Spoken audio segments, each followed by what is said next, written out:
खेत में साराता एहो गेहूं झाड़ता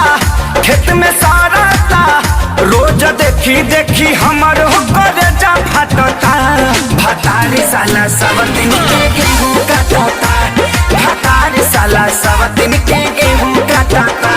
जब मना करी हमारा के रोजो डांटता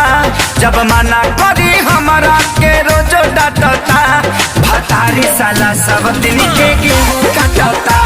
भतारी साला सब दिन के गेहूं काटता।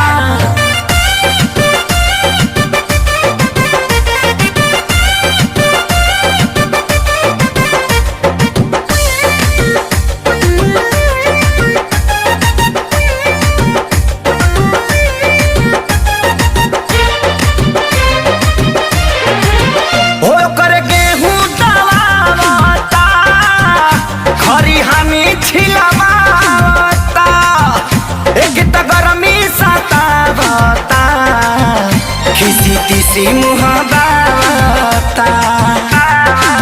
ए सखी सुनो ना ए ओ गल गेहूं दवावता हरी हानि छिलवावता हो लेके तो गरमी सतावता किसी किसी मुहावता दुखवा साही हो कैसे कही हो भइल कुकुर के रहन जूठे पतल चाटता भतारी साला सब दिन के गेहूं काटता भतारी साला सब दिन के गेहूं काटता जब मना करी हमारा के रोजो डांटता